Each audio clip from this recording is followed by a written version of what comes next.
We want to live in this illusion that the body will always remain young and it will have no problem, no diseases. But what Buddha has said about this body, he has used a word jara mara. Jara means diseases are going to happen in it. Mara means it is either already dead or it is going to die. In fact, it is already dead because of the presence of the consciousness. It seems to be alive. But we are identified with something which is the lowest in us, because this is what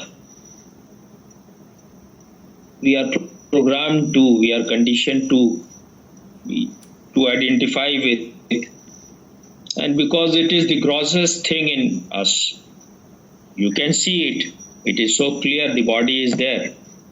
You cannot feel your heart, you cannot see your heart, you cannot see your thinking process.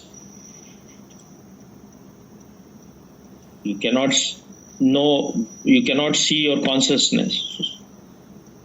So stupid people, unintelligent people, those who are very gross, they think body is the greatest reality.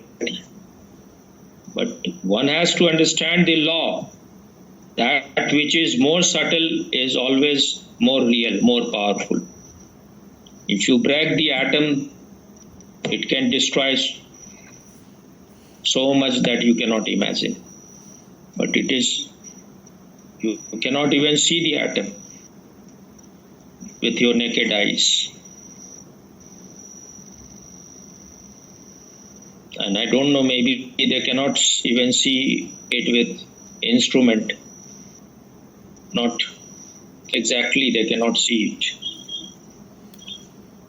And consciousness is even far more subtle than any atom.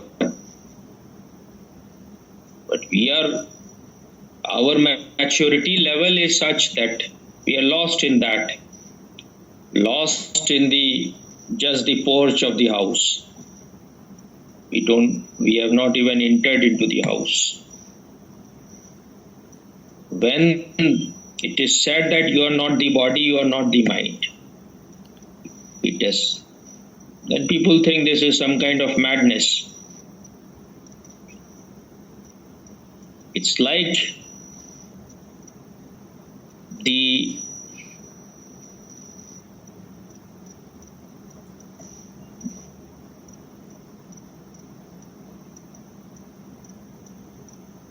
diya, when it is lighted, then the flame of the diya is not the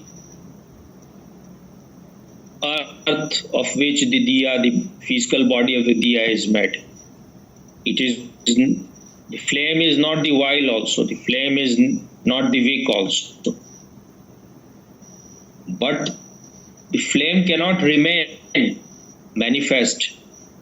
The flame cannot be seen if all those things are destroyed. But still the qualitatively it is different. So ultimately this whole world, this whole universe is one. It is not that there are two reality. There is only one reality.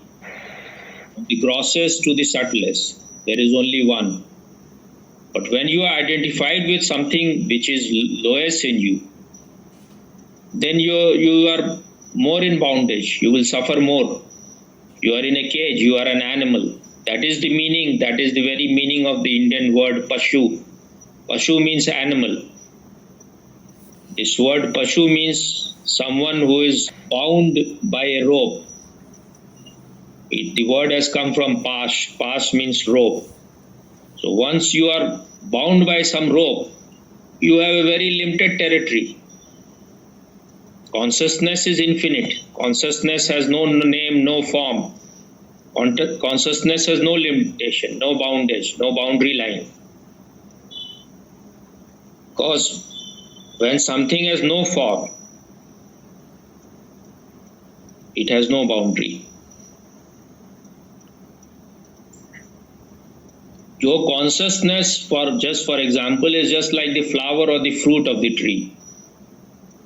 Once the flower has come, once the fruit has come, that becomes the most important thing. The whole tree is there for the fruit or for the flower. When the flower has blossomed, the tree has realized its potentiality. That is its self-actualization. So until and unless you come to know your consciousness, you are not worthy to be called a human being, worthy to be called a man. Because a man is man only when he has come to know his reality, his inner nature.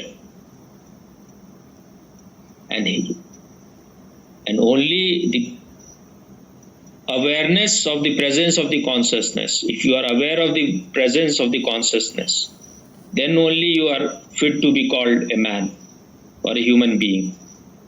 Otherwise, if you are not aware of it, if you are identified with your emotion, you think emotion is the highest reality in you, then you are no better than the animals. Because animals also have emotion. They have even more, they are more emotional, most of the animals, than human beings. Their emotion is more healthy, more pure. Their emotion is more vital. It's more authentic. It is not like the emotions of most of the human being. It is all hodgepodge. Even their emotion is not real. And if you feel that you are your thoughts, you are your thinking process, then you are no better than the computers. And if you think you are your body, then you are no better than trees. They also have a body. Even computers can think. They have their artificial intelligence. So only if you come to know that you are the consciousness. Computer can never become conscious. Animal can never become conscious of the presence of the consciousness in them. Tree can also not become conscious or aware of the presence of the consciousness. So only when you come to know that you are the consciousness, and once you come to know you are the consciousness, then you will know what real love is. So that should be our first search. This is when Socrates say, know thyself first. This is where he is indicating.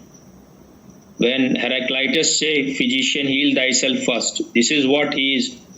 This is the meaning of his healing. He is not talking about physical healing. He is not. He was a mystic. So this is what he meant.